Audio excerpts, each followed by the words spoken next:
Bobby Likis Car Clinic begins at 6 minutes after the hour.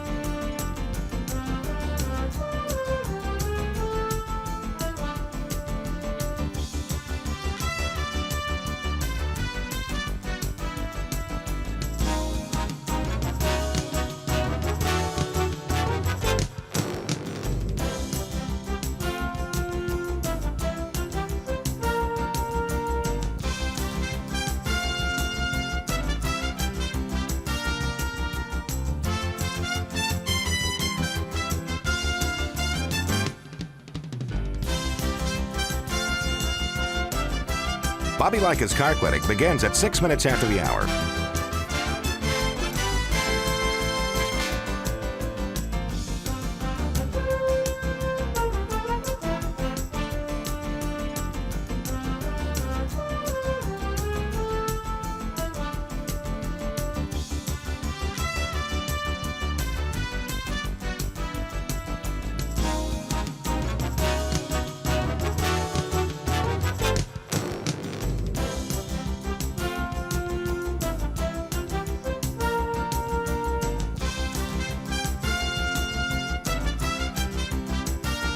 Bobby Likis Car Clinic begins at 6 minutes after the hour.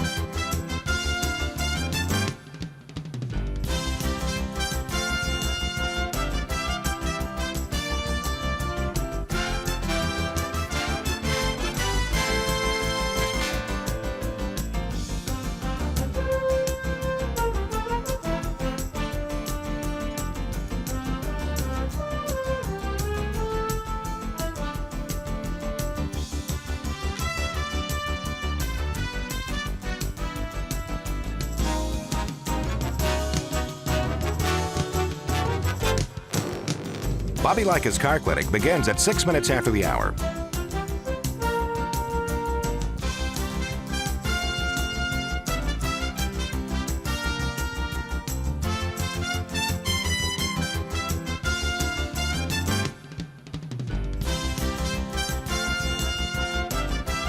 Bobby Likis Car Clinic begins at 6 minutes after the hour.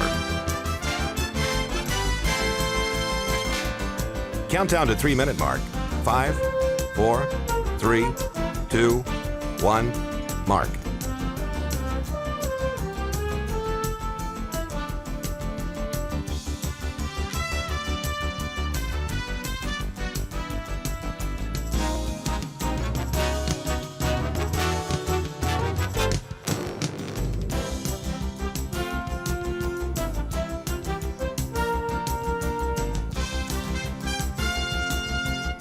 Bobby Likis Car Clinic begins at 6 minutes after the hour.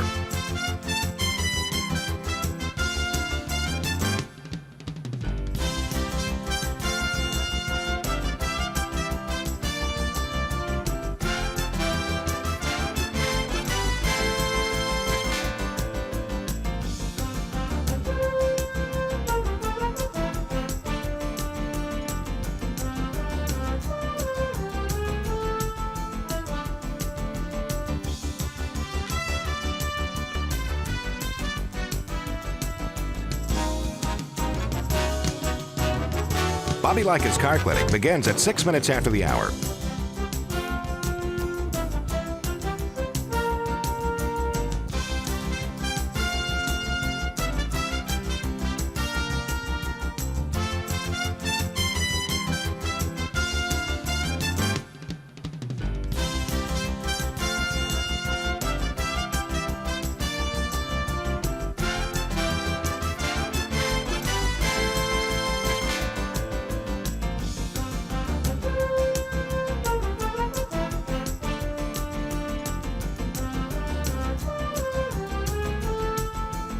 Bobby Likis Car Clinic begins at 6 minutes after the hour.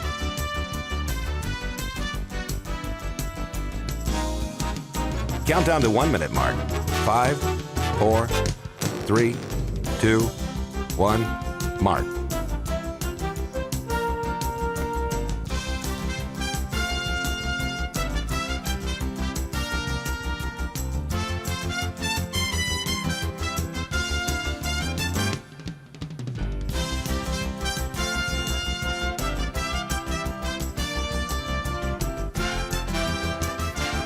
Countdown to 30-second mark. 5, 4, 3, 2, 1, mark.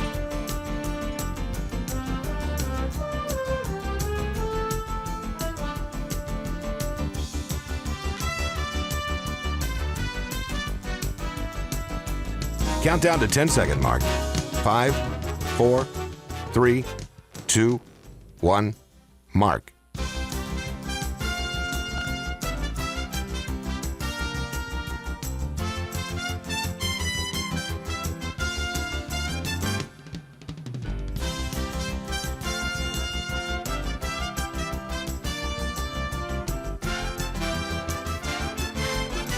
Welcome to Bobby Likis Car Clinic. If you have a car question for Bobby, call now at 1-800-264-5454, toll-free from anywhere in America. And now, here's your host, Bobby Likis. And good morning, folks. Welcome to this edition of Bobby Likis Car Clinic. We have a great program lined up for you today. And so here's the drill. We're going to have a report from Daytona. This is the big weekend in Daytona because of Daytona 500. So our special friend and reporter, the motorsports director for WNDB 1150 AM there in Daytona, is going to be reporting from the track, Terry Savison. So you'll want to hear exactly what he has to say. He's going to come up first. During the first segment, we'll talk about what's going on in Daytona. And then I see that from South Carolina, Mike has a question about a Volkswagen diesel Jetta. And I hope that I can answer that. I'll tell you, diesels can be, they're terrific engines, but they also have some coking problems. Bobby Likis Car Clinic is brought to you in part by O'Reilly Auto Parts. When your car isn't stopping like it used to, the professional parts people at O'Reilly Auto Parts will help you find the brake parts and supplies that you need to do the job right the first time. And now, for a limited time, you can save 15% when you buy a set of Brake Best pads and 2 Brake Best rotors. O'Reilly Auto Parts. Better parts, better prices every day. Your calls, write this down, or just remember 888 Car Clinic, but it's easy for you. 888-227-2546. So I'm reading about Acura's NSX engine, and I'll share that with you a little later in the program. 147 horsepower out of 62 cubic inches. I'll be back.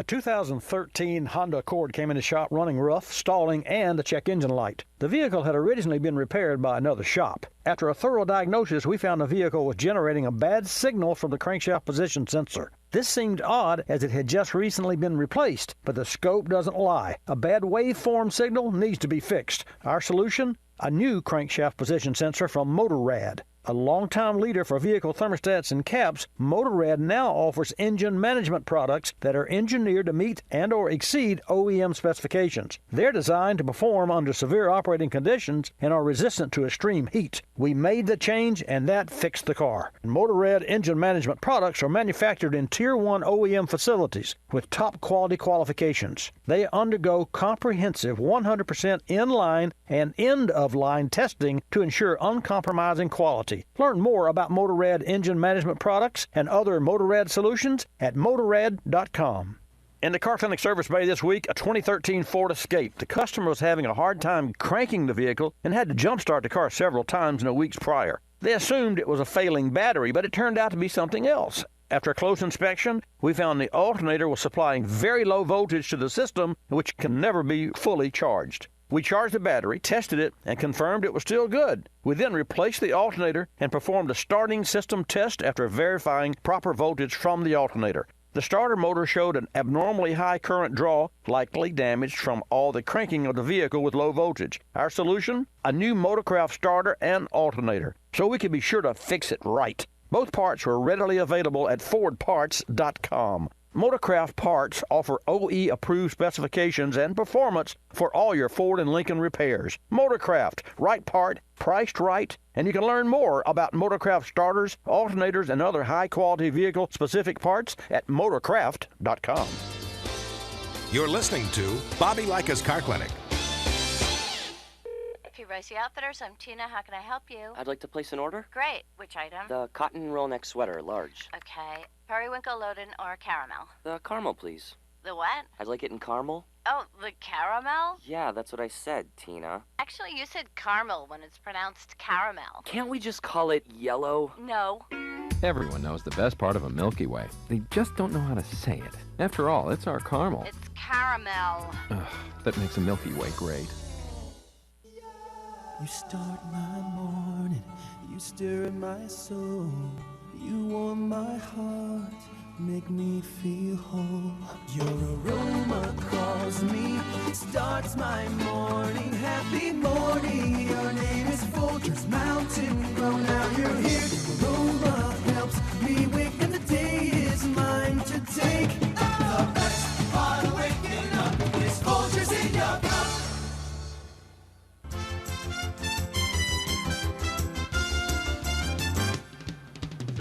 And now back to Bobby Likis Car Clinic and your host, Bobby Likis. Okay, let's get started. I will wait until a little later in the program to share with you the Acura NSX 500 horsepower, 3.5 liter. I mean, it's absolutely amazing at the horsepower that is being produced, and this is a, they say a bone stock engine, but bone stock means that it was built for racing to start with. So, yeah, it's bone stock, all right. Let's go to Daytona and kick off the program with Terry Sabiston. Folks, Terry Sabiston is the motorsports director for WNDB 1150 AM News Talk Radio in Daytona Beach. More importantly, this morning, he's a reporter and going to give us the update live from the Daytona International Speedway. Terry, welcome back to Bobby Likis Car Clinic. Good morning, Bobby. Beautiful day here in Daytona. Partly sunny skies. We've already had Thunderbirds up in the air flying around, so they did a rehearsal for tomorrow. So starting off the day with jets and the soon-to-be race cars on track for the final practice for the Daytona 500 coming up at 11 o'clock this morning here in Daytona. How exciting. You know, it's just, this is the 2020, and folks, in 28 years ago, in 1991, or so, we started there on WNDB, and we're still there. So Terry, what's it like in Daytona? I mean, just from door to door at the restaurants on the street, and of course the track, we know it's going to be flooded with cars and people. It's that point. Within an area around the track of about a mile, just take your time. Restaurants are busy. Everything's happening. The track, just imagine this. We had the Rolex 24 2 weeks ago, and then everybody left. And now we're at a city, literally inside Daytona International Speedway, that's pushing the 100,000 people mark. And over the next 2 days, we're going to influx another 100,000 people into the stadium. So we've got a city that's grown, and it's fun. I get to see it every day as I come in, the different changes. Oh, that spot was empty yesterday. Oh, wow, that field was empty yesterday. And just so many people everywhere at the track, and the excitement. The campgrounds are filled around the track. It's to that point, there's not a square inch left inside Daytona International Speedway. The trucks just pulled out. If you didn't catch that last night, oh, what an exciting race. Literally inches, door handle to door handle, wrecking and winning at the same time. And Grant Enfinger just crossed the finish line, literally a bumper's length in front, and literally both of the vehicles against each other as they cross the start-finish line. So that's the kind of racing it's been, and that's the kind of racing it's going to be. It's hard to believe how exciting this builds into. It's like an orchestra that starts off slow, and then they get to the biggest, best part, and that's the Daytona 500 tomorrow. So how fast the cars run on Daytona 500? I know that they're packing. I know they actually pick up speed. Do the cars run as fast, and you know, because this is a curious question, during the race as they do during qualifying? No, qualifying's slower because it's single car runs. During the race, during practice yesterday, 204.5 miles an hour. Really? I thought Yes. I thought they were slowing the cars down. When you put a pack of these together and you run them in a pack as they did yesterday during practice, and which they'll probably do again in this final practice at 11 o'clock this morning, you're going to see those speeds. The temperature was a little cooler yesterday. I think that helped out some with those 204.5. But it's once they get comfortable, and once they get there, and you see it. Once they get out there and get used to each other and find the right partner and start drafting and maneuvering, you see the speed increasing. And television does this no justice. To watch these guys going around Daytona International Speedway at 200 miles an hour, they fly through the corners. Literally, it's just, you can't imagine what it's like from sitting in the stadium, which I watched the duels Thursday night from up in the stadium, and seeing these guys covering that track in 45 seconds. 2.5 miles. It is amazing, and what are they, like 6 inches apart? From time to time, they actually touch from time to time, don't they? Sometimes even less, bumper to bumper, and literally door handle to door handle. And the trucks last night, they should have wrecked a dozen times. They only wrecked a few, and they took out quite a few when they did. But a couple of guys got loose and got out of the way and went back into it. Caution didn't even come out. Once you get these things sideways, that big huge spoiler in the back on those trucks, you get some more control, and you get hold of it, straighten it out, keep going. And sometimes it doesn't quite grab hold, and you might end up taking out somebody else on the way. But and then that happened too, the big one, and everybody's waiting for it. It's not if, it's when it happens. And if you survive it, and that's part of the race too, survival. So is it better to be always, I guess, up front, but is it better to be the number one? Let's say that we're down to the final 5 laps of Daytona International Speedway, of the Daytona 500. Is it better to be the lead car or the second, third, or fourth car, or is it up for grabs? You ask every driver, and you'll get a different answer, because I don't think any of them will really tell you the truth until they get in that situation. So it's kind of like a no holds barred, and when you get down to the last 5 laps, anything can happen. We've seen that. I've seen some really strange ends of the races there. And one more time, give us some clarification on, can the race can't end on a yellow flag, or can it? No, it can't. Green, white, checkered. So what that means is they'll wave the green and they'll run 1 lap of green. If they make it back to the white flag and the white flag waves before the yellow does, then anything that happens after that, the race is over. But if they wreck before they get back to the white flag and the caution comes out, we got to do it over again. And that continues until you finally get them to the white flag. Now, that means they got another 2.5 miles to go, and can they make it back to the checkered flag without wrecking again? If they do wreck, the caution comes out, and the field is frozen at that point, and the winner is the leader of the race. You know, it would be interesting to me. I'm sorry. Go ahead. But being the leader of the race, you might be wrecking into the wall too, and we've seen that on the last lap. The leader, they literally was the wreck, and therefore he wasn't the winner. And because these cars run wide open, literally, folks, the driver just holds the accelerator on the floor all the way around. And I think they do breathe a bit in the turn. But once you get behind that, you've lost the momentum. So if you're even if it's just a couple of car lengths, but if the car in front is moving at a faster clip than you may not be able to recover in 2.5 miles. We saw the truck race last night. They were running too wide, and somebody would try to get up and into that upper lane, and everybody go around him. And here was the guy that literally was leading the field, and he drops back to 20th spot just as quick as you can go. Oh my goodness.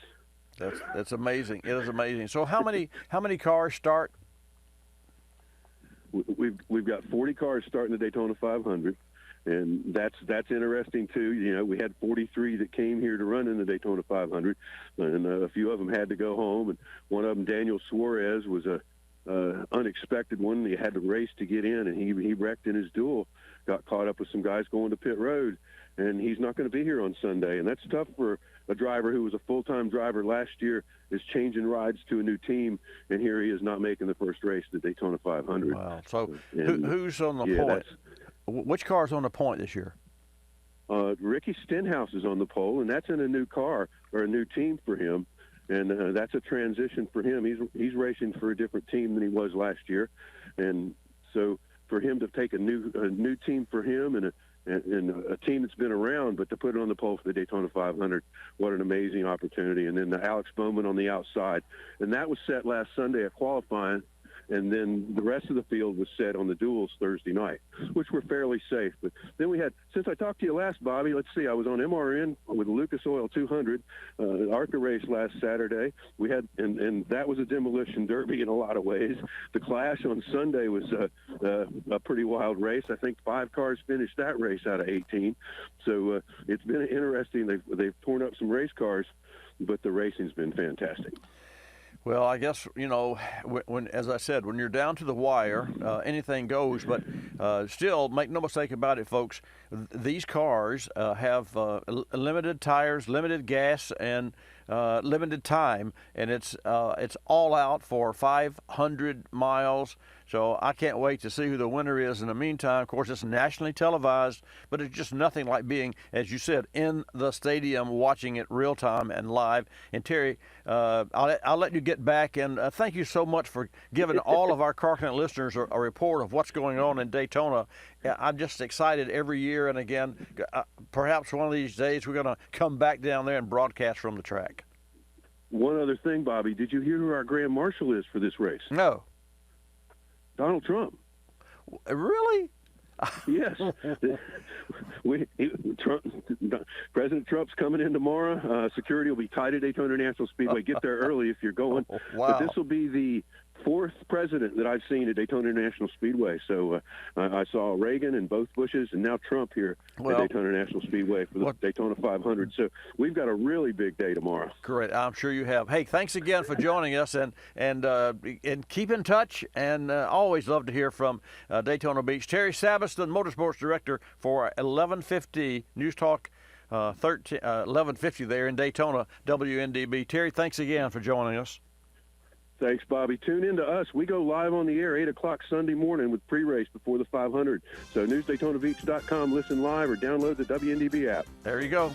There you go, folks. Got a hard break coming up. Going to come back and talk with Mike in South Carolina and take your calls at 888-227-2546. Entertainment, GPS systems, heated seats, backup cameras, and start-stop technology. Just a few of the electrical demands we put on today's cars. AGM, or absorbent glass mat batteries, are up to the challenge. They're precision engineered to offer the ultimate combination of power, durability, and reliability. One advantage of an AGM battery, robust design with high compression cell design and glass mat separators. AGM batteries are built to excel in the most demanding conditions. AGM, the better battery for today's vehicles. Learn AGM advantages from Clarius at autobatteries.com. Berryman's B12 Chem Tool features HEST, or high energy solvent technology. Using a combination of stronger solvents, HEST technology helps maximize one tank cleanup of intake valves, fuel injectors, and combustion chambers. But don't take our word for it. Kevin M. was noticing sluggishness at cruising speed. He tried throwing parts at the problem, replacing plugs, wires, filters, but it didn't help. After hearing about Berryman's HEST technology, he poured in a bottle of Berryman B12 Chem Tool, and the car is running better than ever. Learn more about Berryman B12 Chem Tool at berrymanproducts.com. This car repair spotlight brought to you by O'Reilly Auto Parts. This week, a 2014 Honda Odyssey with 80,000 miles came in the shop with two complaints. The owner said she felt two vibrations. First one when she braked for stops. Second vibration was driving at road speeds over bumps or crossing over bridges. She said her van simply didn't drive like it did when it was new. After road testing and inspection, we found worn-out pads, warped rotors, bad front struts, and leaking rear shocks. All easy fixes. We reached out to our local O'Reilly Auto Parts professional, ordered Monroe shocks and brake best pads and rotors. After all repairs, the technician road tested the van again. Wow, even he was surprised. Vibration gone, brakes smooth as glass. Tech happy, owner happy, all good. Another great reason our first call for parts is O'Reilly Auto Parts. O'Reilly Auto Parts. Better parts, better prices every day. You're listening to Bobby Likis Car Clinic. The airlines like to have sales. Summer getaway sales, holiday sales, winter sales. Truth is, at any moment, some airline somewhere is on sale with low fares to great destinations. Travelocity knows exactly what's going on, who's on sale, to where, and when, at over 700 airlines worldwide. We even have this nifty feature that lets you look at a calendar so that you can see exactly the days the great fares are available. Travelocity.com. Go virtually anywhere. AOL keyword, travel. Hun, guess my temperature. It's 2 a.m. Go to sleep. Come on, one guess. I'm 98. Higher. Higher at 99. You're getting warmer. Wait, I'm getting warmer. Cold symptoms keeping you from getting a good night's sleep? Get NyQuil, the nighttime sniffling, sneezing, coughing, aching, stuffy head, fever so you can sleep better to feel better medicine. Use as directed. One more guess. 100? Yes. Tell her what she's won, Bob.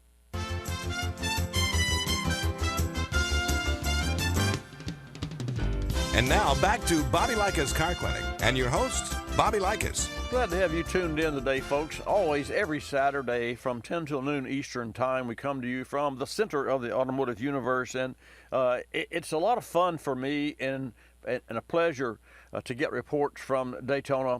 But we get reports from Moses Lake, Washington, and New York, and all over the U.S. as well. Not necessarily for races, just interaction between you and myself. And so what I would do is invite you to give us a call at 888-227-2546. In the meantime, let's go to South Carolina, take a call from Mike. And Mike, sure appreciate your patience there while we had that interview with Terry live.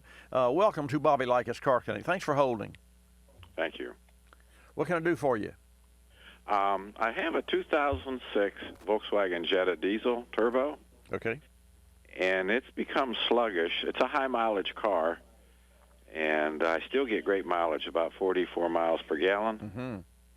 And I was wondering if there's any kind of an additive that I could add to the petroleum, the diesel, to see if it would help clean the turbo.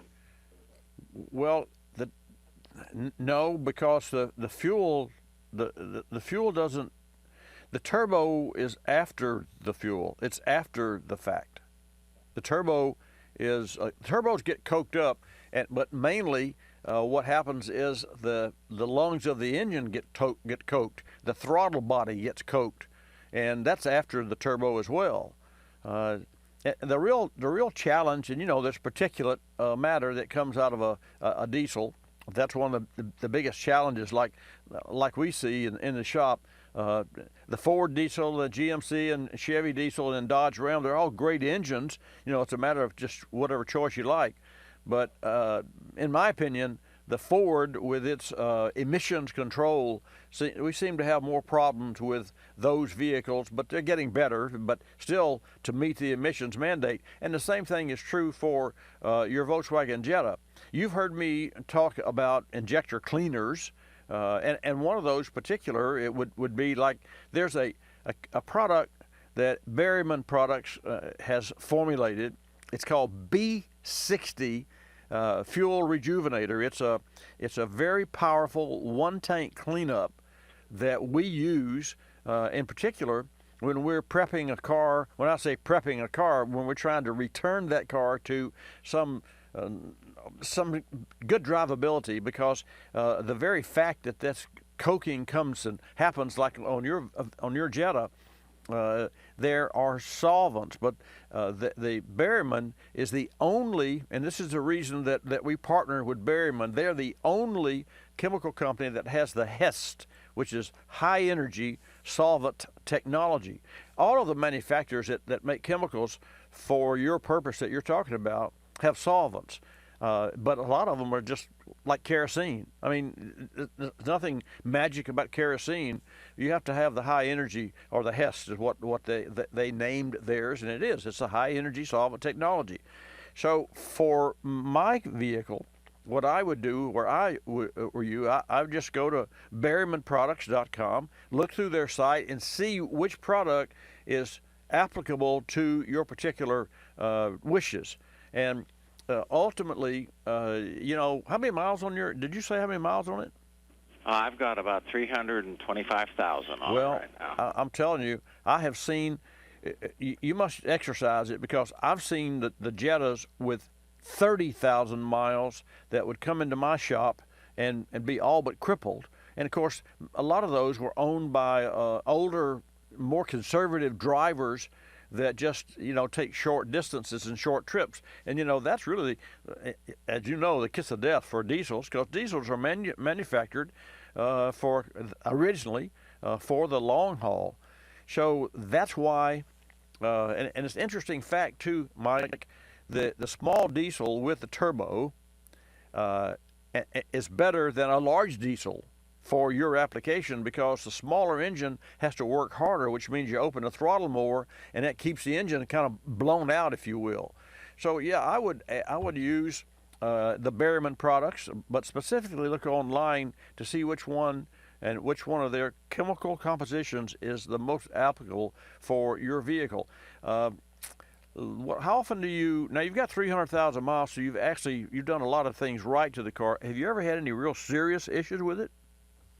I had the camshaft replaced. I had one lifter that was bad, and my mechanic said everything else looked fine. I ought to get at least 500,000 miles off the car, and the mileage is still great. But it's just it has become sluggish. Right. Yeah, it's just, of course, the turbo spools up, and the turbo's is driven by the exhaust, as you know, and when it spools up. But the sluggishness can come from a choking of the throat or the throttle body. And we have seen some really serious. And then the intercooler, I mean, just like on some of the Ford vehicles, we see intercoolers that when you take it apart, the whole intercooler is just filled with oil and what have you. Now, some of that is caused by the wear and tear on turbochargers. So do you ever pull off the duct, the intake, and look into the throttle body? Have you done that? No, I haven't. It wouldn't be a bad idea to do. I would do that. I'll tell you, here's a good idea just to kind of prove out what the use of additives can do for the drivability of a vehicle. You can pull that, and it's relatively simple to pull the intake duct loose from the throttle body, and just look down in there with a flashlight, take a picture of it, and then you'll see that I've actually seen on the diesel, the VW, I've actually seen that the throttle body 70% clogged with carbon. 70%. I mean, it's amazing that the vehicle even ran at all. It's just throttled it down. It chokes the airwaves. And of course, an engine is nothing but an air pump. You can always put more fuel in, but you can't always. That's what a turbocharger does. Of course, it pushes the fuel in, but you can only push the fuel. You can push the fuel through a wide open hole better than you can one that's 70% choke or 50% choke. So take a look at yours, and then you can use some cleaner. Some of the Berryman cleaner for the throttle body as well as the fuel. So it's called liquid cleaning and then air cleaning. And the air is of course the airways, but the liquid is through the gas tank when you add an additive to the tank. There's two different sets. And when we get cars that come in, and here's the issue, Mike, not to belabor the fact, but the real challenges that we have, and with direct injection is really a problem because there's no fuel upstream to wash the injectors on a gasoline engine. And of course you're the same way, you have direct injection as well. But what happens is it takes it takes a solid hour to dissolve an appreciable amount of carbon and sludge from the intake of an engine. I mean, if you just think about it, you got 300,000 miles, but a lot of those vehicles at 30 and 40,000 miles sludge up because of the particulate matter from the diesel. And this is true for gasoline direct injection as well. And when that happens, the engine kind of loses its edge, and sometimes it doesn't idle right, real rough idle, or it hesitates, or drivability. And here's the biggest challenge. Because those cars, and because today's cars are controlled by computers, that computer will make up for some deficiencies or for parts, and it will actually mask issues. So by the time you got a car with a check engine light on or go to the shop, the car was running decently, maybe not great, but decently over a period of time, and then you end up saying, well, man, you got to take the engine apart. And some of the direct injection engines, chemicals don't help. Some of those, you have to take the intake manifold off and use strong solvents, make sure the valves are closed, and use a wire brush, like a toothbrush, and clean out the carbon in the ports.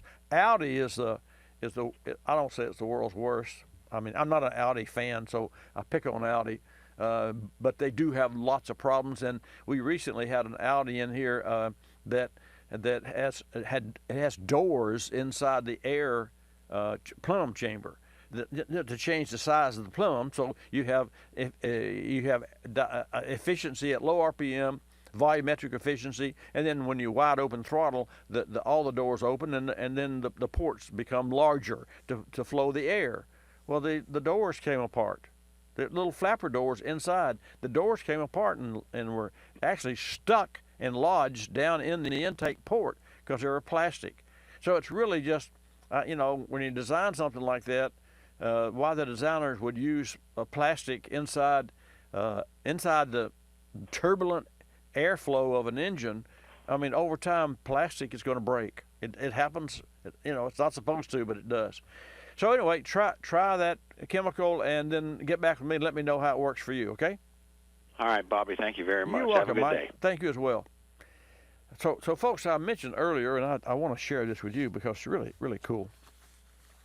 In the meantime, Jonathan will take your calls at 888-227-2546. That's 888 Car Clinic. So here's the latest and the greatest. It's a look inside the Acura NSX 500 horsepower, 3.5 liter twin turbo. As Mike was talking about his turbo power, the twin turbo of this V6 is the latest generation of the Acura NSX. Now, looking at the GT3 rules, the racing rules, all you have is a mass production base block and heads, and that's according to Ted Klaus, who is the president of Honda Performance Development. The NSX GT3 is the only car in the field that has a bone stock engine.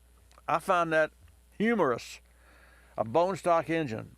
I mean, the engine was designed completely from scratch and is used for the NSX, and all of its design features, including a 75-degree bank angle to dual electronic throttle bodies, were purpose-driven design choices. And 75 degrees. See, think about a V8 engine. It's 90 degrees. It means that one piston on one side is pointing 45 degrees from center line, and the other piston is pointing 45 degrees, and the difference is 90. But if you bring those pistons closer together and make that V a 75, what does that do? It gives more room for the engine in a tighter space. And that's why the Honda NSX engine is a 75-degree cylinder. In fact, it's so small that the top of the cylinder heads is even with the tires. Now, how about that? Talking about dropping an engine. Okay, your calls when I come back at 888 Car Clinic. Let's go.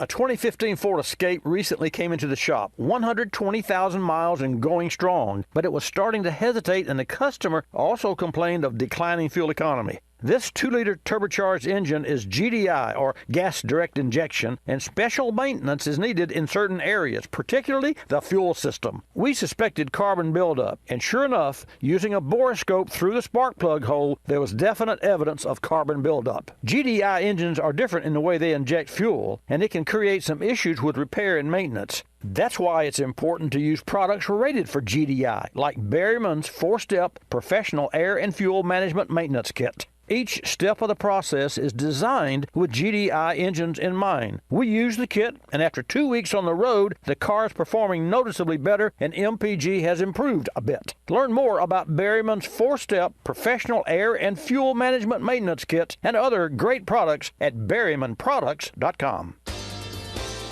You're listening to Bobby Likis Car Clinic. Waking up can be a chore, but mornings knocking on my front door. Know just what I'll do. Put on a pot of Folgers brew. Mountain grown aroma hits the spot. Helps me give all that I've got. An opportunity to start out smiling and happy. The best part of waking up is Folgers in your cup. I'm privileged to be involved with Capstone Adaptive Learning, formerly known as United Cerebral Palsy, for over 25 years. Since 1953, Capstone has provided quality care programs for persons with developmental disabilities like autism, cerebral palsy, Down syndrome, and intellectual disabilities. Dr. Sherry White with her team are dedicated to Capstone's clients, and 100% of your contributions stay local to serve those in this community. Go to capstoneadaptivelearning.org to see the difference Capstone makes.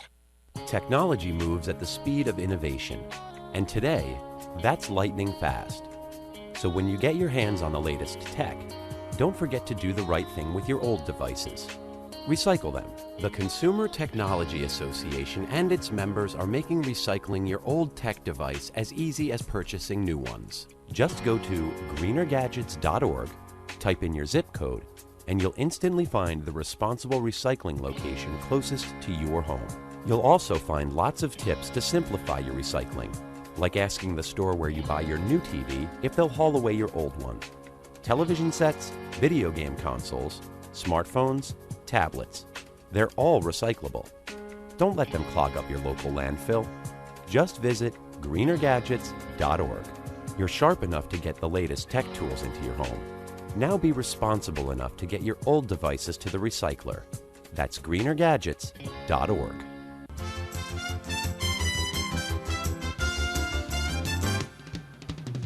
And now back to Bobby Likis Car Clinic and your host, Bobby Likis. And welcome back to this segment of Bobby Likis Car Clinic, brought to you in part by Motorrad, a long-time OE supplier offering innovative thermostats, caps, and engine management solutions. You can find Motorrad products at most fine auto parts stores, or you can learn more at motorrad.com. Specifically, folks, when I say to you that there's engine management systems or components from Motorrad, today's engines, and there's a point here, today's engines use multiple camshaft lifts and durations. They're retard to cam, advance to cam, different. How can you have your cake and eat it too? Because a racing engine needs a lot of duration. That means holds the valve open longer and opens it farther. So a bigger lift, longer lift, or higher lift, and a longer duration.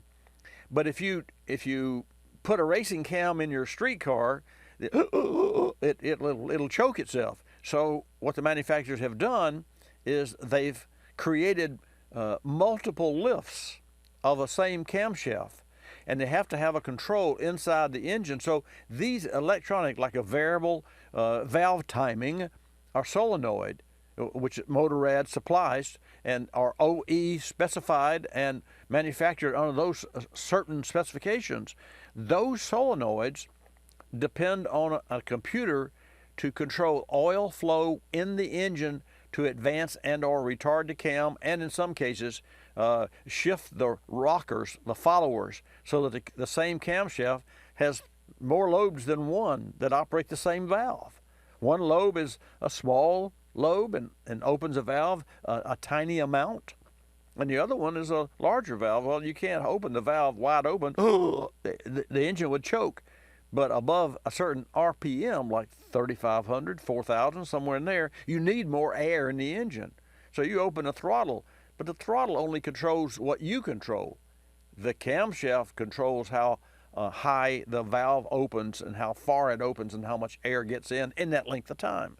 So Motorrad's done a whale of a job, and it's a great product, and that's very much important when you have your car in. If you have an issue with a sensor, a crank sensor, a cam sensor, or a variable valve timing solenoid, Motorrad makes those. Check out motorrad.com, and you'll see their credibility, and their great parts that they manufacture. There's every car, let me share this with you, has, and I spoke of computers, you know there's a car, if you drive your car today, there's a black box that tracks the car. I don't know how many of you know that, but by 2022, 87% of the cars in the U.S.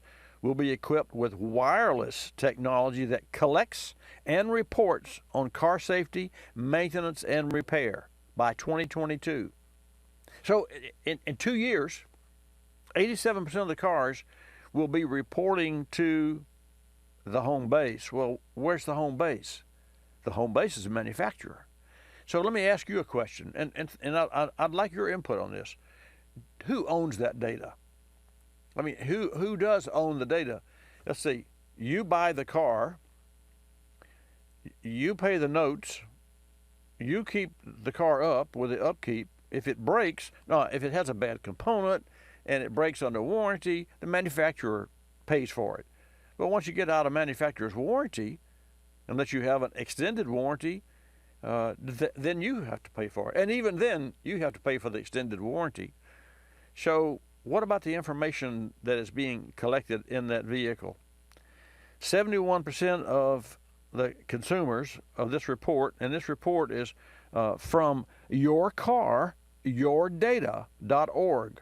This is a not-for-profit organization that I have learned of recently. Yourcardata.org. 71% of consumers believe that car owners, we, should have access to their car data. They're wrong. Now, how can that be? I'd just love to have your input. What do you think about that? If you buy the car, as I understand it, when you buy the car, you accept the car as it is. Well, yeah, it's a brand new car. You know, you sign on the line, you write the check, or you go to the credit union or the bank and whatever, and you put your hard-earned money in that vehicle. But when you accept that car, you also don't know this, but you accept the terms that come with that car. So I think it's important as we go forward. And you say, well, gosh, you know, the cars are great, and you know, and I know, Bobby, you like technology, and I do. I love technology. But this is not about the technology. It's about who owns the information that the technology is gathering from your automobile. And 88% of consumers think that car owners should be able to control who sees their car data. That's an interesting concept. 88%. So I don't think there's any doubt that if we buy a new car and that new car has telematics, that wireless connections to the manufacturer. And I give you a good example. I mean, OnStar, which was early on in the game of connectivity with cars, you know, you just push a button if you need help for directions, and you know, that's really cool. I've done that. That really is great. Or if you have an emergency, you push 911 or push the star button, and someone comes on to help you.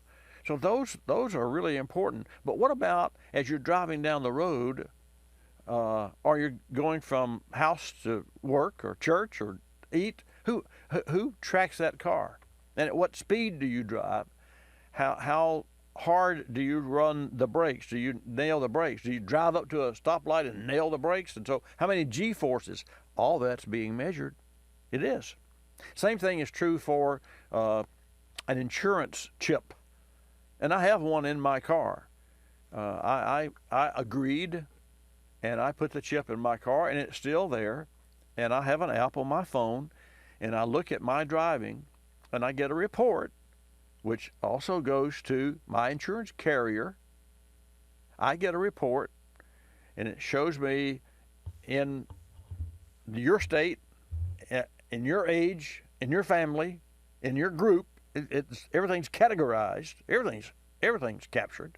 It tells me if I'm a fast driver, if my brakes, if I'm a hard stop, hard on the brakes, which I'm not. If I turn and put a lot of pressure on cars and turning too sharp, which I don't do because that really tears tires up, you know. And it's beyond me how so many people, so many of you car owners, don't really understand. You don't run up to a traffic light and then nail the brakes. What I use now, I will say this: my speed shows that I'm rated about a C. So there's no doubt that I'm a more aggressive driver than if I had an A rating. I think I have a B plus in the brakes. I have a C in the speed. The turns, I have a B, and I haven't looked at it really in the last 3 months, so I don't know. But there's a difference in driving. And the real bottom line is, it is your car, and it is your data. So my car is collecting data on me. And I'll tell you something else very interesting too. 86% of consumers that believe that car owners should have access to their own car data. And I'll share this with you. We, from time to time, will offer services to law firms. and a law firm is considering, and this happened years ago. This was prior to wireless technology. Fact. Prior to all of the black boxes that are in cars today. So this has been several years back, but I'll never forget it. An engineer, I presume it was an engineer or electronics guru from General Motors, came into our shop to meet with local attorneys to look at a Chevrolet S10 that had been T-boned. I'm sorry, I take that back. The driver T-boned a telephone pole, and the center of the grill was pushed back. I mean, the driver, I guess, hit the telephone pole at 40 miles an hour. I don't know what speed, but enough that it just chopped the center line, drove the engine back, and the driver was killed, and his head hit the windshield. So the law firm was under the belief that the airbag didn't deploy fast enough. And the bottom line, when the GM tech came in, and our job was only to furnish the stall and a technician to put a battery in the car to bring it back to life. We didn't touch anything, we didn't open anything except the hood, which was pretty well knocked open anyway. So we hooked up battery cables in the jump box and powered up this vehicle, and the GM person hooked up his computer to the car's data port. This is a fact, and this was 20 years ago, and reported that the car was going X speed when the accident happened, and the driver let off of the gas and touched the brake 1.5 seconds before the crash. 1.5 seconds.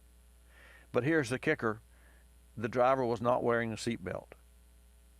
So it didn't matter about the airbag. It didn't matter that the driver went through the windshield, because the seatbelt and the airbag must both be deployed in a head-on collision like that he had. And so it was a terrible thing, but by the same token, these are facts, and they're facts that I saw with my own eyes. But what I really, and that was early on, what I really was amazed at how and what that computer had information-wise to tell, because this is as I remember, an S10, Chevrolet or truck. I mean, there was nothing really technology or high-tech about an S10. Maybe today, but at that time not, except that the computer did say and did know that the seatbelt was not connected during the crash. So I guess, why should you care? Well, it's your car and it's your data. So you have an opportunity to give me a call and let me know what you think about who owns that data and what you should do. And you say, well, Bobby, I don't care about that. You won't care until you get a speeding ticket or until an accident happens and somebody says, well, you ran a red light, or you're going too fast, or you never stepped on the brakes. And when the insurance company comes in and says, well, you're at fault, and raises your rates, or if you have, heaven forbid, an accident with another automobile and someone is injured or you're injured, it does make, and it will make a difference.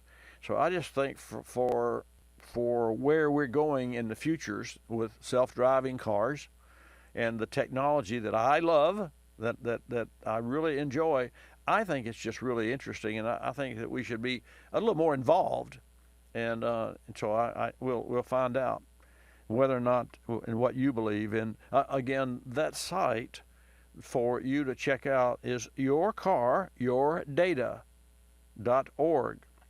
I'm going to dig in a little deeper and learn more about what's going on in that world of collecting information wirelessly from the car that you drive. And here's what's really neat about it. And now, being in the automotive aftermarket, not a dealership service, we provide service in the aftermarket.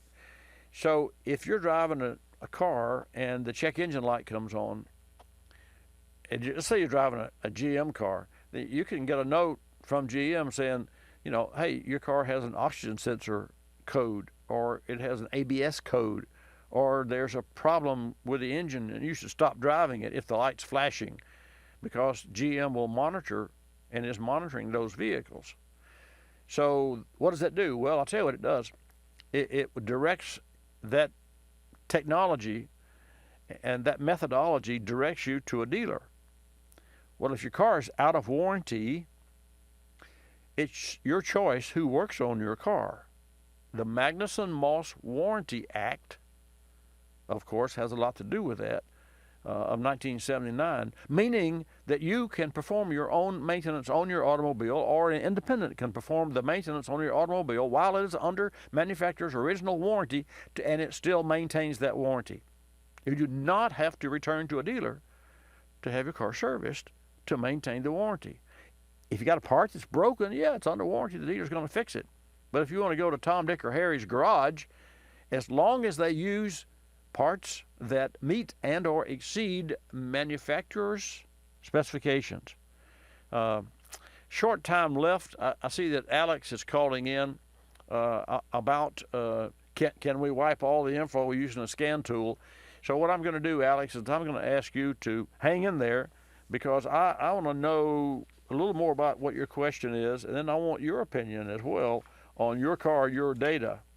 And to that end, we have another great hour coming up, and I'd like to invite you to join me, 888-227-2546.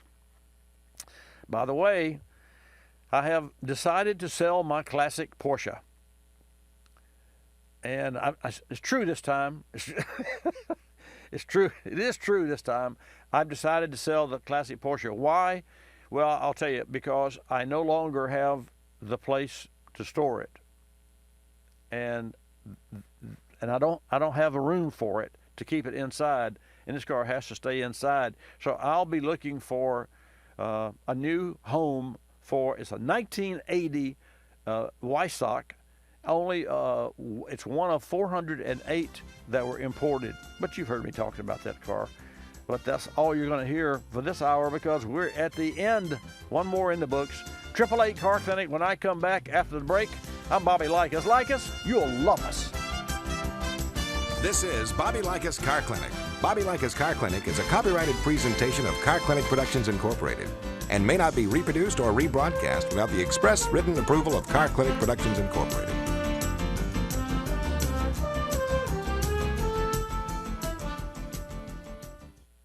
Folks, there are a lot of things going on behind the scenes in a repair shop beyond diagnosing cars. Sometimes technicians get caught up in a repair that just keeps needing more. Recently, an 05 Saturn came in the shop. A 15-year-old car, 150,000 miles. Our young customer was dealing with a coolant leak, a slow, steady drip on the engine area on the driver's side. After a cooling system pressure test, we determined the lower radiator hose was leaking. We replaced the lower hose, topped off the system, and parked the vehicle. All good. Upon prepping for pickup the next day, you can imagine our disappointment to see coolant leaking from the right side of the radiator. A $500 repair. Our solution? A bottle of K-Seal, which can cost under $20. K-Seal features ceramic technology and is designed to repair leaks without clogging. One bottle completely solved the problem, sealed the leak within 10 minutes. K-Seal is available at fine retailers everywhere, like Napa Auto Parts. So when you have a cooling system that has a leak, don't just seal it, K-Seal it. For more information, go to kseal.com.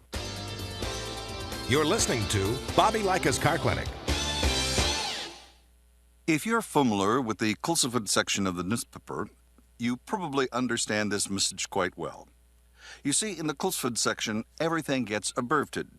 Consonants, vowels, prepositional phrases, the very building blocks of our language are thrown right out the window. And that makes it difficult when you're trying to sell your car. You've got a limited amount of space to work with, and by the time you abbreviate the description of your car down to a couple of fragmented sentences, it sounds less like a car and more like a Bluck sedan with sniffed like new condition lemals. No wonder more people are selling their cars through eBay Motors. They can post unlimited text and photo descriptions, and with a nationwide marketplace, they're likely to sell it for more.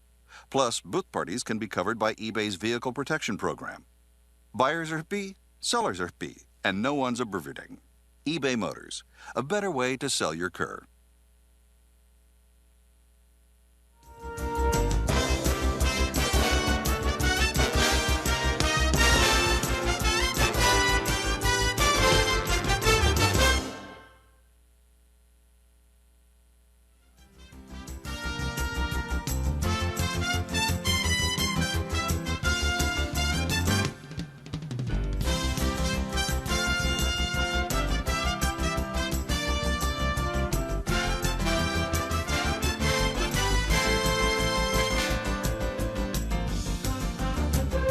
Bobby Likis Car Clinic begins at 6 minutes after the hour.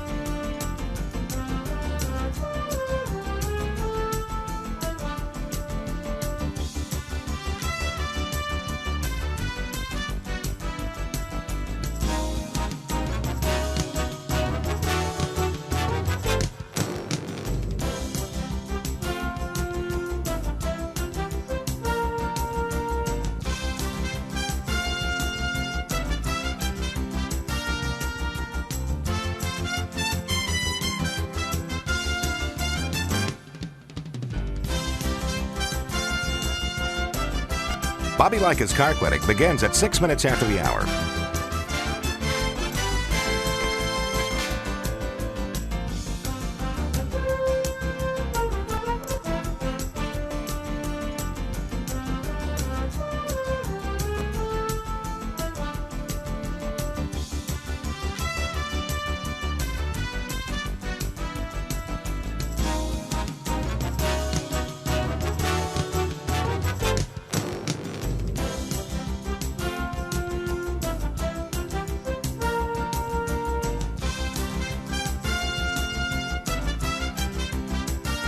Bobby Likis Car Clinic begins at 6 minutes after the hour.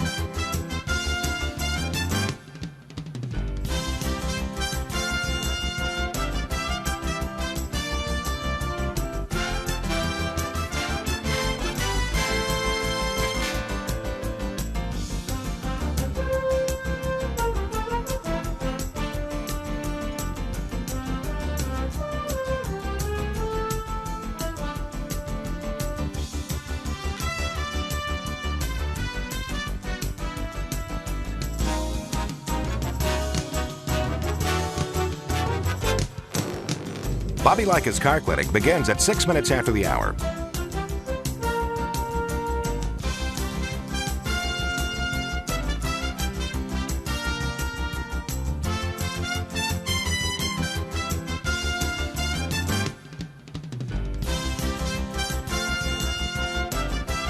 Bobby Likis Car Clinic begins at 6 minutes after the hour. Countdown to 3-minute mark. 5, 4, 3, 2, 1, mark.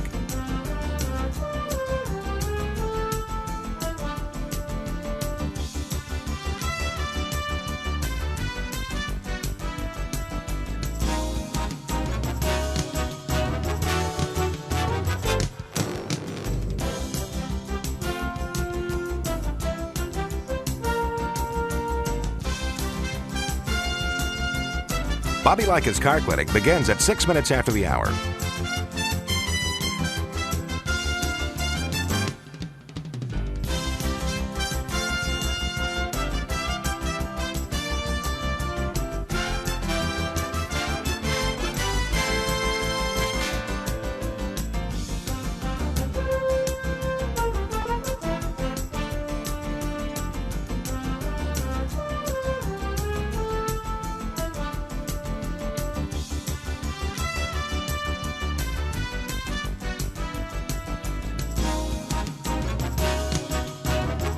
Bobby Likis Car Clinic begins at 6 minutes after the hour.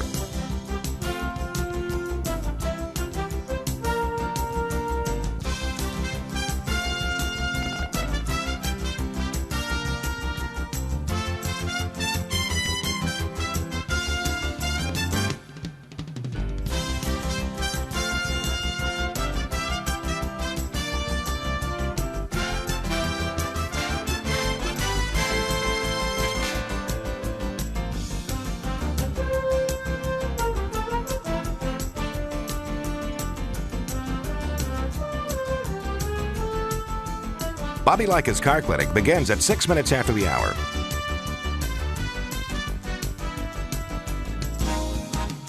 Countdown to 1-minute mark. 5, 4, 3, 2, 1, mark.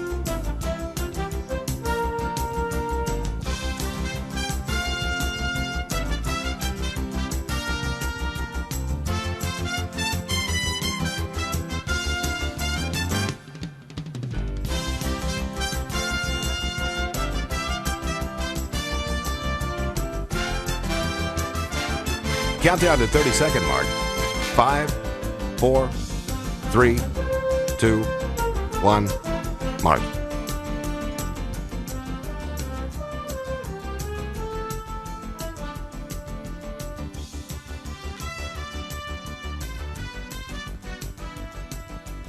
Count down to 10-second mark. 5, 4, 3, 2, 1, mark.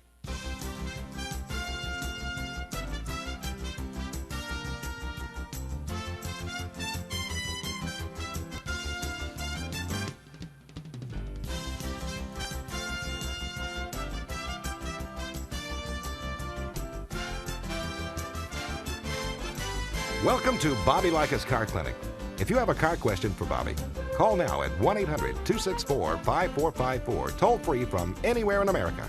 And now, here's your host, Bobby Likis. And welcome to this hour of Bobby Likis Car Clinic. Every Saturday from 10 till noon Eastern Time, we come to you from the center of the automotive universe. And for us, it's a pleasure. For me personally, it's a privilege to share with you information that, folks, I really don't think you can get the information that we share on this program anywhere, especially at the price. You can learn the hard way when you go into a service shop and your car is broken down, and you need to figure out, and I can help you do this, how to keep your car out of a repair shop. Doesn't mean that you're not going to take it in for periodical inspections and oil changes and services, but you do that at your convenience, not when the car's broken down. And that's called being proactive. In the service business, we talk about that and we really preach that, to everyone. But people don't listen until it's too late. So listen, you can be proactive and I'll help you with that. Give us a call, 888 Car Clinic. Bobby Likis Car Clinic is brought to you in part this morning by Motorcraft. You should insist on Motorcraft parts for quality, for durability. Motorcraft, it's the right part, priced right. You can learn more about Motorcraft at motorcraft.com. How easy is that? If you drive a Ford product or a Lincoln product, you should well know about motorcraft.com and Motorcraft parts. In the meantime, 888-227-2546. Your calls when I come back.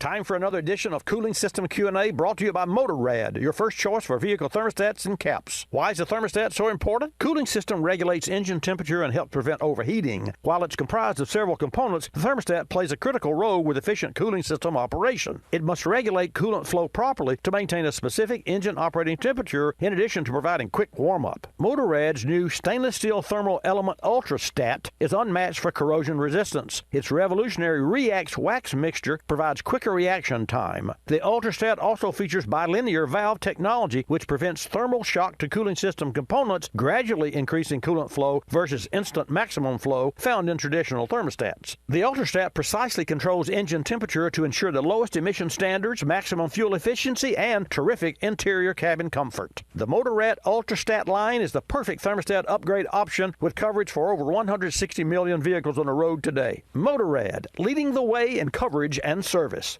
Folks, a 91 Lumina came into the shop this week with a 3.1-liter V6 leaking coolant. The customer said there was coolant coming from the front of the engine and was worried it may need costly repair. After diagnosis, we confirmed it had a failing head gasket.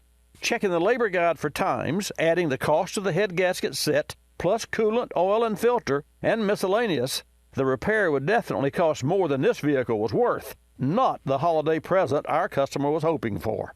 So we provided another option, K-Seal. K-Seal is a pour-in solution designed to stop leaks and help prevent future leaks. Older sealers use sodium silicate, which has a tendency to clog the system. K-Seal features ceramic technology that's designed to repair the leak without clogging and help prevent future leaks. One bottle completely sealed the leak within 10 minutes, and our customer was very happy. K-Seal is available at fine retailers everywhere, like O'Reilly Auto Parts. Don't just seal it, K-Seal it. You're listening to Bobby Likis Car Clinic. Another lending success story from LendingTree.com. Car dealers like playing games. They play percentage points, they play markups, but I don't like playing with my money. So I got my auto loan through LendingTree.com. I filled out one simple form, a marketplace of banks and lenders competed over it, and I got 4 offers back within hours.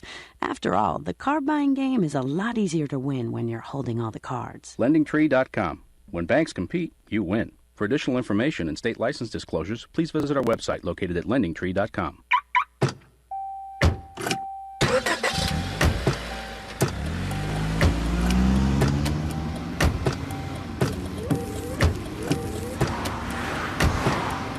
Driving has a rhythm all its own. Don't wreck it with a text.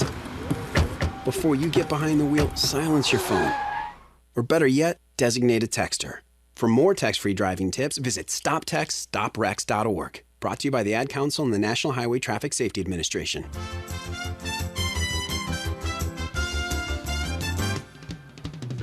And now back to Bobby Likis Car Clinic and your host, Bobby Likis. Okay, let's get started with this hour. Jonathan will take your call and put you in the queue, and I will put you on the air. The number to call is 888 Car Clinic. That's 888-227-2546. I mentioned last hour about your car, yourdata.org. So it's your car, it's your data that is being wirelessly transmitted to the manufacturer. Is that data yours or is it theirs, or do you care? Well, you will. So we're going to talk a little bit about that this hour, but first we're going to go to Alex, an automotive technician who called in earlier. And Alex, first, I sure thank you for hanging in there. I know it's been 5 or 10 minutes or so that you're on hold. So you're first in because you were first up, actually last hour. So welcome to Bobby Likis Car Clinic. Bobby, you make my work day even better, even though I'm driving all day long in Daytona Beach. It's perfect. Being an auto tech, there's two ways to look at the information. Put my manufacturer's hat on. I would like to know if somebody is operating the vehicle that I have to stand behind under warranty so far outside the normal operating parameters that I can say, well, that's not a manufacturer's defect, you meathead, you broke it. That's a great point. Yes. That's the only time I think that information should be automatically uploaded, because I know a guy that takes, during the warranty period when Ford Flexes came out, he used to take it to the drag races, and he did really good. But he happened to have a good end because he knew the service writer. Mm-hmm. Because if they started to know that on weekends he was taking this to the drag race, and he had several transmissions fixed under warranty, well, obviously, drag racing, it puts it a little outside going to the normal supermarket to pick up food. Yes, sir, it does. But, I'm laughing that everybody would be concerned on this.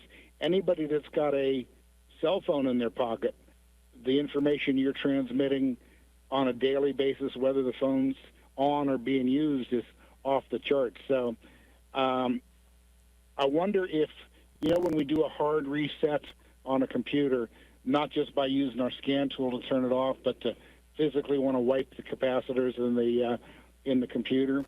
I wonder if that will reset that transmitter to wipe the history clean. No, it will not. And that's a great question, Alex, and it's a great scenario. And folks, we're talking about, your car, your data. And it's very interesting to me, Alex. And I appreciate your call because your input, and folks, this gentleman's in the business as I. So we know that as the car is driven, just like you, and Alex, you mentioned our phones, just like Alexa. See, I actually had to disconnect Alexa and unplug it from my house because my wife says that Alexa is listening to everything I say. And we were having dinner with friends last night, and they said, well, what? And John, who was the husband, said, well, Diane, what are you saying that you don't want anybody to hear? And she said, that's not the point. She said, it's my home, it's private. And so, but it really isn't, because you have your phone on and you go to the sounds of your phone, and if you've enabled Google to listen, the Google is listening to your, so that is a given. I don't think people really realize, as you just mentioned, that the lack of privacy that we have. Now, for me, and it's kind of I guess maybe a brag thing, I don't care. I know I drive too fast. I know I drive aggressive, but I take really good care of my automobile. But I drive a stock, luxury car, and there's not a lot I could do to damage that automobile. I did, there's really not a lot because it's not a hot rod, But I did do this one time. I did perform a stall test on it one night, and about 3 months later, the left driver's motor mount went bad. And as you know, stall test, folks, is when you nail the brake and you nail the throttle and to see how many RPM will come up. And I'll tell you, Alex, it was like the typical converter, maybe 2,000 RPM. But I couldn't help but feel guilty because about 3 months later, the driver's motor mount pulled apart. And I'm sure I influenced that. So, the question is, is it possible for me to disrupt or destroy, and this car only had at that time 50,000 miles, it's 5 years old, and the motor mount shouldn't have gone bad. But I put a pair of motor mounts, had to drop the power steering rack to get to it. And it was, it's really tough, a new car. But getting back to the information, did you know, and I don't know if you heard this when I was on last hour, 87% of the cars by 2022 will be equipped with wireless technology that does collect reports on car safety and maintenance and repair. And so that information is going to go to the dealer, and that dealer can then solicit to that new car owner that's out of warranty repairs and say, hey, Alex, you've got an O2 light on, and we need to check it out. And so for people who really don't know that you can take your car anywhere you choose, or can you take your car anywhere you choose? Well, the answer is yes, you can, to have it serviced and maintained. But it's just a fact. But the question that you posed is, can we do a hard reset and wipe that information? And see, there's so many modules, and as you know, I think what's the average? 25 modules that's on a car, 25 black boxes. But one of those black boxes is the flight recorder, the data recorder, and there's not a machine that I'm aware of that can get through the gatekeeper after that car leaves the factory, that can get to it. And all cars have gatekeepers, and I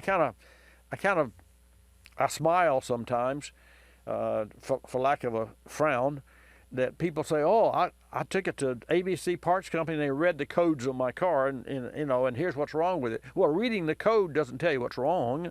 It just tells you where. It tells you what neighborhood. Yeah, what neighborhood to go look in. Exactly. And there's an analogy that I use quite often. Let's say you and I are in a restaurant there on the driveway there across from the racetrack. What's the name of the road? What's the name of the street across from the Daytona 5? International Speedway Boulevard. Yeah, International Speed. So let's say that we're at that breakfast, Davis. Is it Dave's, where we eat breakfast there? I've been there several times. Anyway, let's say that we're having breakfast. We look across the street and there's a house on fire. Well, you and I, as using independent handheld code readers, would say, hey, the house is on fire. It's not rocket science. But if the first responder gets to the house, they need to know where the fire started so they can go to the root of the fire. And that's the difference between getting into, beyond the gatekeeper of a standard operating computer, into the gatekeeper and being able to read and also operate some of the systems in that automobile, not to include the data recorder, because the data recorder, I don't know, how would we best put that? Like it's a receiver only and doesn't give anything. In other words, it receives information, but it doesn't. It's lacking on its transmission. Yeah. Right. In other words, it's like Hotel California. The information can check in, but the information can never leave. Can't check out.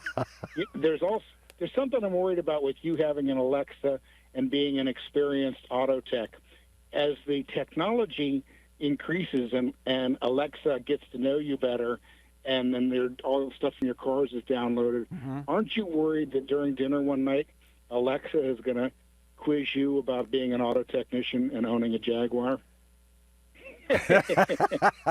You making a good point. What do you drive, by the way? A Chevrolet 6-wheel 1-ton dually that every time I thought about replacing, I used to get a new one every couple of years. Right. Every time I think about replacing it, I get scared off by the price. They're pushing $75,000, and it makes my paid Ford full of dog hair dually look just that much better to me. You know, I'm with you, man, and it's so. We have a kind of a saying that helps car owners, because you know, in the business, you know, we get a lot of cars that cost more to repair than what the car is worth.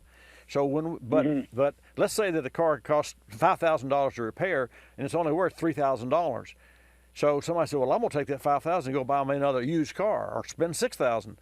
But see, the problem is when you buy a used car for $6,000 versus spending $5,000 on the car that you have, you know what's wrong with your car. You don't know what you're buying. And you don't know what you're buying. So you could save, I saved $3,000. And then a week after you buy this $6,000 used car, you spend $3,000 or $5,000 on it because something fails. So I used to get surprised so often by that, Bobby, when you'd give a customer an estimate. And a lot of the stuff was just normal stuff to wear out. When you get from about 80,000 miles, I don't care if it's a Lexus or an Audi. Exactly. The cooling fans are almost worn out. The radiator's going to go because it's plastic. Right. Certain components, no matter how well you've loved the car, are at the end of their life. Yes. And it's not to say the car is junk. It's just a matter of that you're about to have to put some money into it to keep it alive. And Alex, and then you hear somebody, they'll buy a refrigerator for $2,000. Yeah, hey, don't go away. Stay right there. We got a hard break coming up, so Alex, stay right there. I see that Jeff is from New York calling again. So, folks, here we go. But we got to go for a break. Don't touch the dial. In the service bay this week, an 05 Chevy Silverado. The truck was experiencing a front brake noise and a pull to the left when stopping. We performed a thorough inspection and found the front pads completely worn out on the driver's side. The passenger side looked to be okay, but we noticed a loose wheel bearing on that side. Why would the pads be worn on just one side? It was a seized driver's side brake caliper. So we replaced the pads and rotors on the front along with the driver's side caliper. Also replaced the passenger side wheel bearing. Our parts choice for the repair, Omnicraft. With today's complex vehicles, not every part works or works well. Quality, fit, and function is a belief system in my shop. Approved and backed by Ford Motor Company for most non-Ford and non-Lincoln vehicles, Omnicraft quality brake parts will help ensure vehicle reliability and longevity. Learn more about Omnicraft brakes and other Omnicraft parts at OmnicraftAutoparts.com. Omnicraft Auto Parts, backed by Ford. Being car care aware is important all year round, but winter is an especially critical time as harsher conditions can strain your automobile. Here are a few items to check, courtesy of the Car Care Council. Winter means shorter days and longer nights. It's a great time to make sure interior and exterior lights are working properly, and don't forget to make sure your headlights are properly aimed. This item is often overlooked. The best way to warm up your engine in the winter is to drive gently at the start. Make sure your ice scraper and snow brush are accessible, and replenish your emergency kit. Jumper cables, a flashlight, blankets, extra clothes, bottled water, non-perishable food, and a first aid kit with any medication that may be needed. It may seem like a lot, but better safe than sorry. For more great tips, videos, and recommended service schedules, visit carcare.org. And while you're there, order a free copy of the Car Care Guide for your glove compartment. That's carcare.org. You're listening to Bobby Likis Car Clinic. Telephone tip. From Geico Auto Insurance. When calling Geico to switch your car insurance, you will not need acetaminophen, naproxen, indomethacin, ibuprofen, a cold compress, an on-call acupuncturist, or any other pain remedy.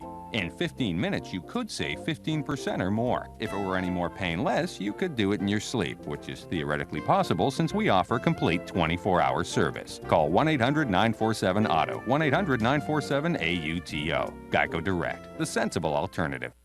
When you purchase the latest TV, tablet, or smartphone, don't forget to do the right thing with your old ones. Recycle them. The Consumer Technology Association and its members are making recycling your old devices as easy as buying new ones. Just go to greenergadgets.org, type in your zip code, and you'll instantly find the recycling location closest to your home. You'll also find recycling tips, like asking the store where you buy your new TV if they'll haul away your old one.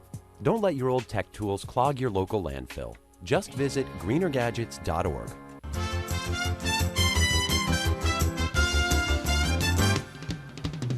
And now back to Bobby Likis Car Clinic and your host, Bobby Likis. And welcome back to this segment of Bobby Likis Car Clinic. We're talking with Alex, an automotive technician from Daytona Beach. And really, what Alex and I have referred to, of course, as automotive repair and maintenance, but also earlier, as you know, I mentioned yourcaryourdata.org. So remember that website, and when you have an opportunity, check into yourcaryourdata.org, because is it your data? And so, Alex, I didn't ask you this. I know that you talked about Alexa and you know, and knows what I'm doing and what have you, and I agree. And I have a story there to share with you and with everyone. But what do you think about the data that's in your car? Is it your data? Does the manufacturer have the right to that? And this is the really serious question, because it's not about maintenance and repair, which is the way it's positioned. It's about what happens in an accident, and you have the data in your car that somebody can use against you or for you. What's your thought? Well, it technically should be the owner of the car. You paid for it. Agreed. But from the insurance aspect and the warranty aspect, they're going to want to download. Mm-hmm. When I was in my Naples store, I got contacted because the police asked me if on a certain model Chevy, if the throttle defaulted, would it go to full throttle? And I said, no, it'll default to idle. Right. But they had somebody that ran over their boss, and they were trying to say the gas stuck on an electronic throttle. Right. I said, no. So on that aspect of it, that data needed to be in there so that could, save the frivolous lawsuits that people try to turn into a lotto ticket. Mm-hmm. But the rest of it to me sounds awful nosy, because I used to commute to Miami, and going across the Everglades, you go about as fast as the computer would let the car run until you got into the Indian reservation on the other side. It was nobody's business that I would speed that fast, unless the local Indian sheriff wanted to hand me a ticket. Mm-hmm. But to have that automatically transmitted on a monthly basis or a weekly basis is nobody's business. That my car, I bought and paid for it, I'll take care of it like I like. But then look at the aspect of selling the car. If they're getting it downloaded, when you go to sell the car, then there's a trackable history on what the car has really gone through. Mm-hmm. I know it's like with airplanes. If you don't get the actual logbooks on an airplane when you buy it, the value is degraded. Well, when you go to buy a used car and they tell you it's been loved and never been raced, they have no way to prove it.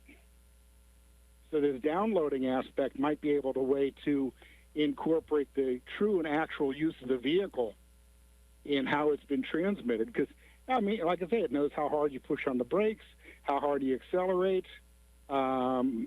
Everything you push, it pays attention to. Mm-hmm. It does, and records it. Well, all great points. I'm in lockstep with you, and from all that you said, I'm in lockstep. And I will say this, and then we'll take other calls, and I get other opinions as well. But so Alex, a dear friend of mine, was thinking about buying hedge clippers, and we're talking about privacy here, and Alexa, and she never one time. Well, she was going to a store, one of the big box stores like Home Depot or Lowe's, one of those, to buy hedge clippers, and she was talking about it on the phone with her mom or with her whomever.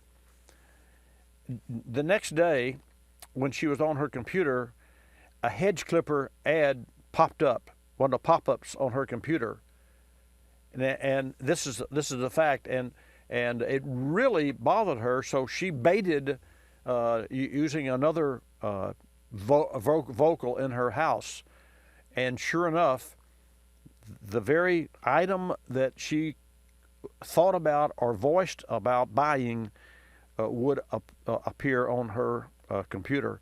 And recently, I've had meetings with marketing people that say, "Hey, what's your target audience? What's your demographic? We can get them to follow. You can put your commercials on their phones by following them." And I was just really amazed at just how transparent and how collective our world is today. I mean, there is no privacy. So I absolutely not. There's not. No, I had the same thing happen. I looked on the computer for a Hobie Cat kayak, and the next day, that's all I was getting was ads. Yeah, on everybody that sold a I know it. kayak. Hey, So look. they're definitely watching. Yeah, they're watching. They are. We, meaning we. But hey, thank Bobby, you so make much. my work day down here in Daytona perfect. It's like hanging out at the shop all day listening to you talk. I absolutely love it. Thank you, my friend. See you. Be safe, and thanks for calling in. So there you I'll are. talk to you again. Thank you, sir. He is welcome. I look forward to it. yourcaryourdata.org. Take another call from New York. Jeff, thank you for holding so long. Mike and I got carried away there. No problem, Bobby. Hey. So how are you Jeff, doing? Welcome to Bobby Likis Car Clinic from New York, Owego, New York. Yeah, my favorite. That's another one of my favorite areas. But what's on your mind today?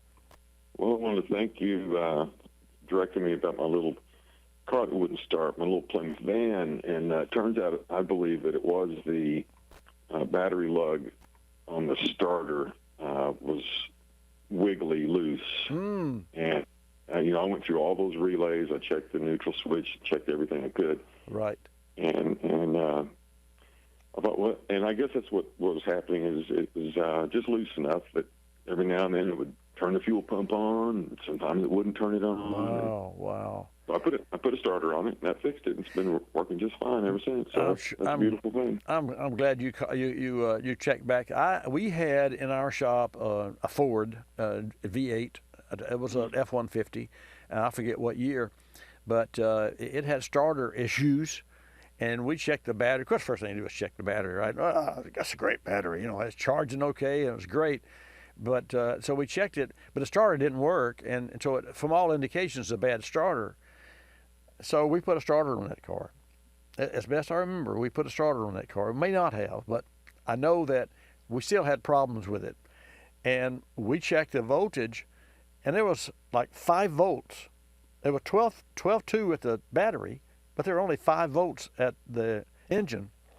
And by golly, the main negative battery cable that goes from the negative post of the battery directly to the passenger side cylinder head with a bolt was tight, and yet we took it off and brushed it with a wire brush and of course put a little lubricant on it just because that keeps the oxidation, and tightened it up, and it solved that problem. And then we found, Jeff, technical service bulletins. Pardon me. I found technical service bulletins that talked about that very same thing. So resistance, high resistance, bad grounds, poor grounds.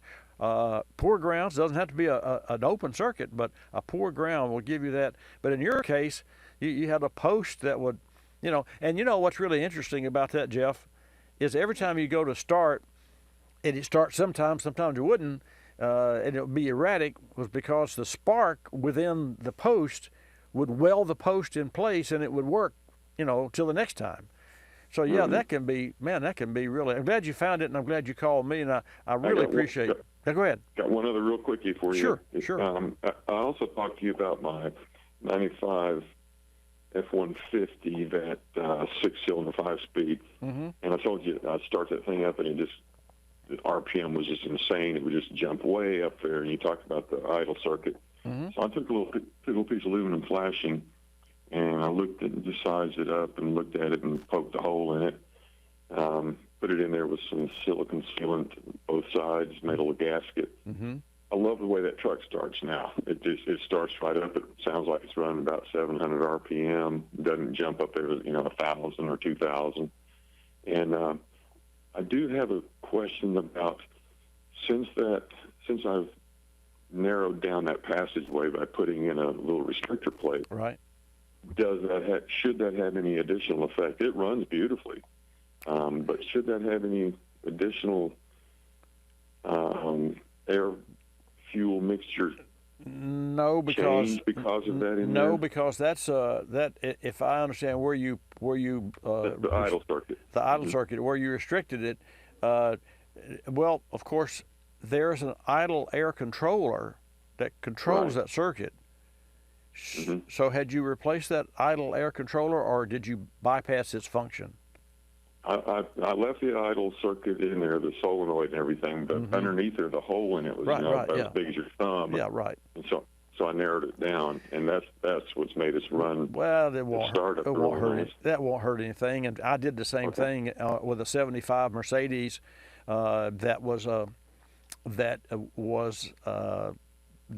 delivered with retard, and the retard was part of the Band-Aids that were being used in that era to meet emissions. And what manufacturers did is they put a lean drop on the fuel injection at idle, and then they retarded the timing at idle, which would clean up the exhaust because it would be too lean to run right, but it would at least pass the emissions. And then the retarding would take away the NOx, the nitrous oxides. And so what I did was I modified the distributor, and I removed the retard.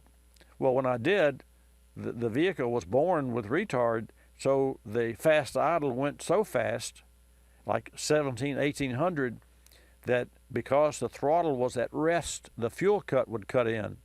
And so the engine would go, it would race up, and with the, and here's the point, all cars have fuel cuts. So with the throttle at rest and the engine above 1500 RPM, the car shuts off fuel. That means that if you're coasting at 60 miles an hour, let off the throttle on an off ramp, the fuel cuts the fuel. The computer cuts the fuel off because there's a fuel cut in the throttle. But so my car thought the engine was being driven by the rear wheels, and it would go up and down, up and down. So I was forced to do the same thing, not because there was a problem, but because I created a problem by bypassing the retard of the timing. But I'll tell you, the engine ran like a different engine, and of course later on, cars became so emission controls. And then also the EPA says, hey, if you tamper with it, you know, there's a $15,000 per car. That'll get your attention. So we don't do that. But hey, don't worry about it. You got it. It's perfectly okay what you did. Just don't repeat that on air, okay? Oh no, I won't. Okay. That's a secret. All right. Thank you, Bobby. Thank you, Jeff. Don't really. When I come back, we'll take a call from Victor, and then we'll take your calls at 888 Car Clinic. I promise. Folks, recently a '99 Chevrolet Blazer came into the shop. The owner was having problems with hesitation upon acceleration. He'd already changed out several parts: spark plugs, wires, ignition coil, mass airflow sensor, fuel filter, and the air filter element. He even changed the thermostat and coolant temperature sensor. Still had the same problem after putting a lot of money in this car, and he was frustrated. We dug a little deeper, cleaned the throttle body, and checked for trouble codes. No codes. So we recommended Berryman B12 Chem Tool. Carbon deposits and dirty fuel injector nozzles are a common problem with drivability in late model engines. We also recommended a higher quality gasoline. The customer noticed improvement on the first day, and only a few days and a few hundred miles later, the problem was completely gone. Berryman B12 Chem Tool features HEST, Berryman's exclusive high-energy solvent technology. The result is a more complete combination of available chemical technologies. Drive to BerrymanProducts.com for more information. That's BerrymanProducts.com. You're listening to Bobby Likis Car Clinic. More than 1 million wild animals are killed each year illegally. Poaching is a major threat to our country's wildlife. I'm Tom Barry. I'm an actor with a desire to preserve living space for wildlife. The Humane Society Wildlife Land Trust does just that.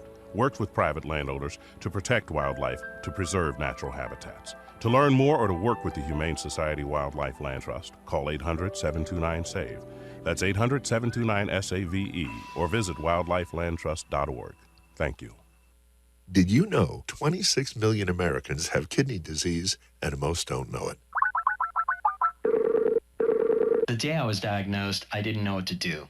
I called the National Kidney Foundation, and the young lady who answered stayed on the phone with me and walked me through step by step. She too was surviving kidney disease, and she showed me there could be life after kidney disease. Visit the National Kidney Foundation at kidney.org. Now you know. We're a land of cynics. We don't believe anything anymore. You know why? Because we've been told we've won $1 million, that it's new and improved, that it slices and dices. That our favorite singer is still alive? That we'll be prosecuted if we cut off the tags? And of course that everything is backed with a 100% money-back guarantee. So when we hear the words customer service, we don't believe it. Travelocity isn't surprised if you're a little skeptical when they say they have excellent customer service. And that there's actually a pleasant face behind this website.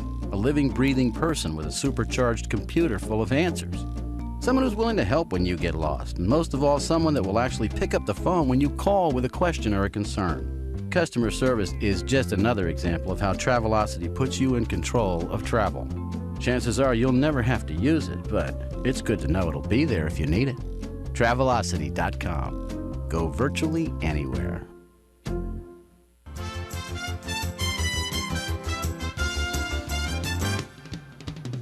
And now back to Bobby Likis Car Clinic and your host, Bobby Likis. And welcome back to Bobby Likis Car Clinic. We're going to go right back to the phones, but I want to remind you, and really we're available, I'll say we're available at any given time through our podcast. So go to carclinicnetwork.com. That's all one word, carclinicnetwork.com, and click on Car Clinic Library /podcast and download and you can also go to iTunes and subscribe. And what will happen is, speaking of telemetry and telematics, what will happen is your phone will automatically update and download the latest edition of the podcast, so you don't have to worry about finding it. So that's a convenience for you, and certainly I'd appreciate as many downloads as possible, because we want to know who's listening, and we want to reach as many people as possible with the good information that we provide. carclinicnetwork.com. Click on Car Clinic Library /podcasts and download that, or subscribe to Bobby Likis Car Clinic on your iTunes. Let's go to Victor in Vancouver. Victor, welcome to Bobby Likis Car Clinic. Glad to have you in the house. Yeah, thanks, Bobby. I sure appreciate the information you're bringing out. Thank you. Can being as they're hooked up electronically and wirelessly and everything to everything on the car, can they shut the car down? I believe they can. That's something that we haven't seen in the automotive aftermarket, because there's gatekeepers in those, in all of the. As I speak of gatekeepers, there are literally firewalls in the specific parts of the automobile that will cripple them. Now, I don't believe that they can shut a car down. I believe instead, because if they did, that could cause someone that could kill someone. And by that I mean, if you shut the car down, and then you lose your power steering, you lose your brakes. I mean, you only have 4 or 5 pumps in the brakes, and so. But I definitely believe that, yes, the manufacturer can cripple the car to reduce the speed to 20 miles an hour, and if you're trying to get away from the cops, you're going to be hampered. And to that end, so the short answer to that is I believe that that's true. But the question that was, and Victor, was yourcaryourdata.org. Who does that data belong to? And therein lies really where this is all going and growing, because by 2022, 87% of the cars in the U.S. will be equipped with wireless technology that collects and reports on car safety, maintenance, and repair. So, what does that mean, maintenance? When a brake light comes on because the brake pads are worn out, that computer knows that because it's built into the car. So, yeah, I would answer your question is I believe that they can cripple the car but not shut it down. I believe that that's a way for that event to be designed, or that opportunity or that function to be designed, and still not create a liability for the manufacturer. You see where, in other words, they're drawing a line there that says, well, we can handicap this automobile, but we can't shut it down, because that would indeed could cause serious problems. And if we designed it so we could shut it down, and for some reason there was a glitch electronically, and there are always glitches electronically, then we would be liable. I tell you, Victor, it's beyond me how well computers work in cars these days anyway. I mean, you know, given the weather and the temperature and the cold starts and I mean, you name it, and the hostile environment that engines and computers and they put these computers in the weirdest place. Mercedes, and then I'll turn it back to you. Mercedes put their engine management system on top of the engine. On top. You take the air cleaner off, and there's all the computers and all the wires. And you know, why would they do that? Well, I don't really know why they would do that, but I will tell you, think of the heat that and the moisture that the electronics are exposed to under the hood of a car. And yet you could say, well, wait a minute, if you're the manufacturer, that computer is well protected inside, but you got to run the wires out, and that's all true. But you know, it's just one engineer team over another. What's your opinion? Well, to me, it's fine to own something, but the big thing is who has control of what you own. Exactly. See, if you own something and somebody else has control of it, your ownership has basically been nullified. Exactly. And what can happen? See, China can hack into anything. They hack into our latest military secrets or anything, and and their specialty at it. And if they hacked in, they could shut down millions of cars if they took over the computers. And it depends upon the character or whoever is running those computers back in the OEM people. Yes. Another thing, an enemy can take a smart person and they can act like the best patriotic American, and it's a real smart, and then we want him to go in there and get into their computers and work into an OEMs and get a top spot. And they can do that, and then you get a bad character in there, and they can sabotage us in case of war or any time. If they want to shut us down and cripple us, they can sure do it. I agree, and to that end, I mean, I agree with you. I know that it's a possibility because I know, I don't know if I should say this on the air or not. I know, I will because I think it's public knowledge. We sold airplanes to foreign countries, fighter jets, but we also retained the access to the computers that ran those jets, so we knew what they could do and what we could do to stop them. And I don't have the facts to back that up or prove it. I probably shouldn't even talk about that online, but you know. Well, it don't hurt. It doesn't hurt. You're right. You're right. And besides, you know, we have the right for our own opinion. But I will say this: what I'd like for you to do in the next week or so, or in whatever's convenient for you, go to yourdata.org, and I'd like to have a little more information from you and an opinion from everyone out there as to what you think, who should own this information. Because let me tell you, the cars have data recorders, have smart boxes that are recording how fast you drive, how hard you brake, how violently or not you turn. So all those things collectively, who do they belong? If you own the car, but again, when you buy the car, you agree to the stipulations. Hey, I'm going to give you the warranty with the car. It comes with the warranty. But in doing so, I want to have, and that's what Alex said when he was on the line earlier from Daytona, was, wait a minute, he's got a drag racer with a guy with a Mustang that's already had 2 transmissions that Ford had to replace, you know, because he was drag racing. So there's always 2 sides to every story. Hey, Victor, thank you so much for your call. I really appreciate your input. Yeah, thank you.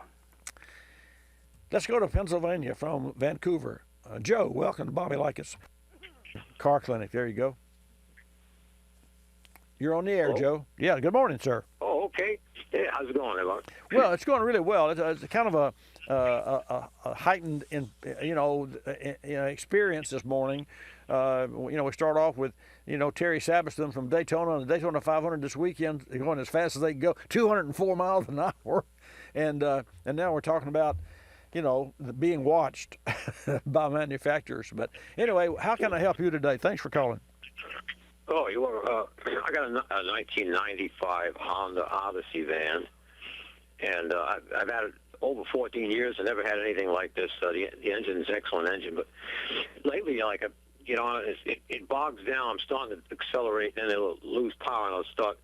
I press the pedal down, it's just bogging down, and then if I start pumping the pedal like really, hitting it, and it'll catch, it'll go back right up. Mm-hmm.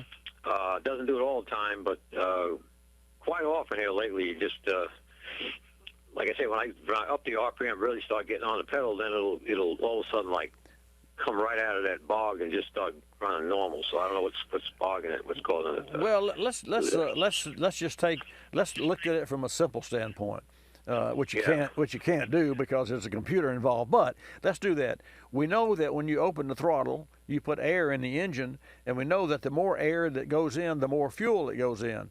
So if you had a low fuel pressure or an erratic low fuel pressure, then you wouldn't, the system, even though it was opening the injectors a wider, circuit time, because an injector normally opens 3 milliseconds. And in a blink of your eyes, 200 milliseconds, and an injector is open 3 milliseconds. So if you want to put more fuel in the engine, you open the injector 10 milliseconds. And also you increase the pressure because you open the throttle, because there are controls and sensors that tell the computer to increase the fuel pressure and or to hold the injector open longer. So if all of that electronics, if that's working correctly, but there's low fuel pressure, then you have an electronic system that is doing well. It says, "Hey, I'm in good shape here. I'm doing well." But you got a low pressure regulator that's a mechanical. So what I suggest that you do is take it to a certified shop and have them to run a fuel pressure a test. And if you've got a pen, you need to write this down, or you need to go to iTunes and subscribe to the podcast so you'll know. The fuel pressure test doesn't mean to see if it's got 50 psi, and that's what the spec calls for. That's just part of the test. Officially, you test the pressure, operating pressure. Let's say it's 50 psi. Okay, well, you're idle. Oh, well, Joe, you've got 50 psi. Then you're supposed to test the deadhead pressure.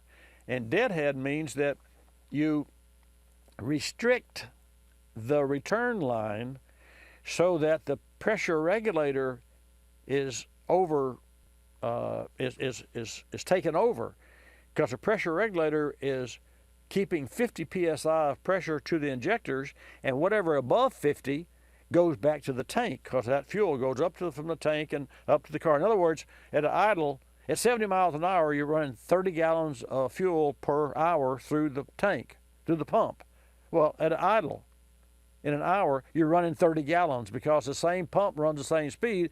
The fuel just goes round robin, goes to the engine takes what it needs, and the pressure regulator sends the rest of it back. So you block that line and create a deadhead. Now, you don't hold it. It's like half a second, and you'll watch that gauge, boom, it'll jump up to 90 psi.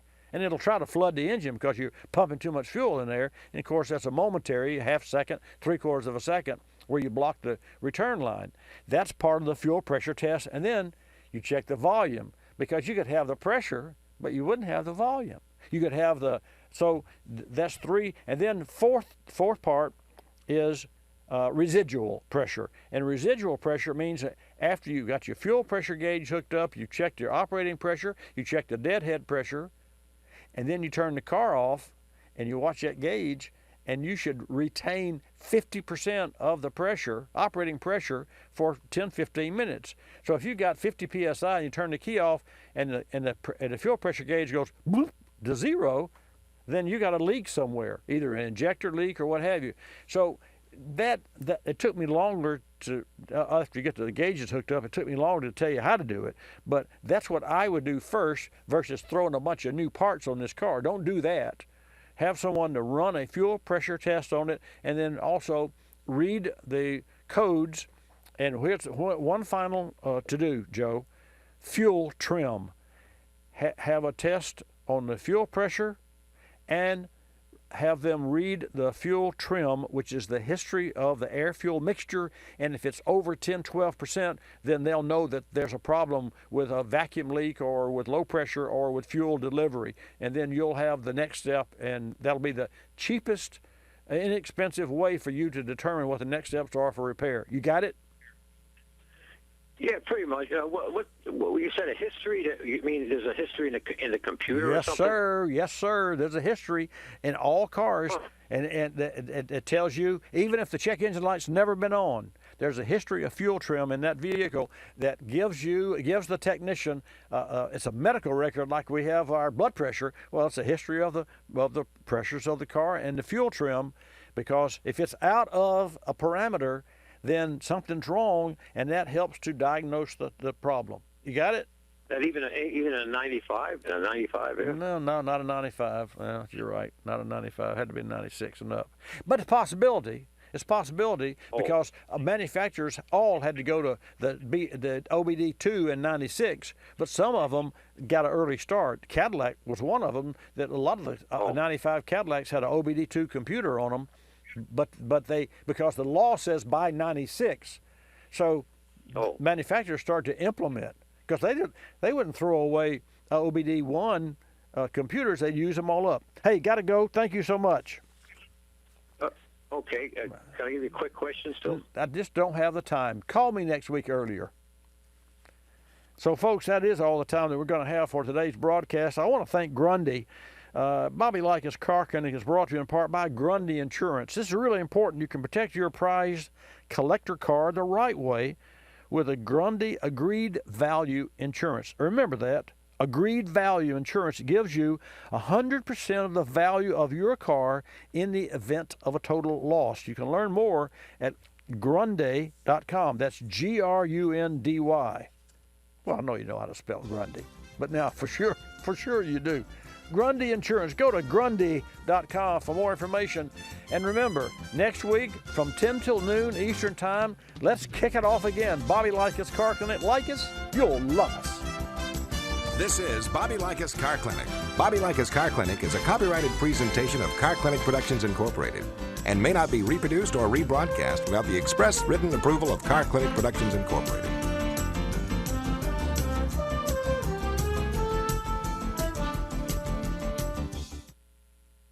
Repairing a coolant leak can be costly and typically happens to older vehicles that may not be worth the expensive fix. K-Seal is an alternative, a pour-in solution designed to stop leaks and help prevent future leaks. Older sealers use sodium silicate, which has the tendency to clog the system. K-Seal features ceramic technology that's designed to repair the leak without clogging. K-Seal is available nationwide at part stores like AutoZone. Learn more at kseal.com. That's kseal.com. Don't just seal it, K-Seal it. At O'Reilly Auto Parts, we'll make your auto repair, maintenance, and restoration projects easier. So when your car isn't stopping like it used to, our professional parts people will help you find the brake parts and supplies you need to do the job right the first time. Now through February 25th, get 15% off a set of brake vest pads and 2 rotors. O'Reilly Auto Parts. Better parts, better prices every day. O'Reilly Auto Parts. You're listening to Bobby Likis Car Clinic. P. Ricey Outfitters, I'm Tina. How can I help you? I'd like to place an order. Great. Which item? The cotton roll neck sweater, large. Okay. Periwinkle loaded or caramel? The caramel, please. The what? I'd like it in caramel. Oh, the caramel? Yeah, that's what I said, Tina. Actually, you said caramel when it's pronounced caramel. Can't we just call it yellow? No.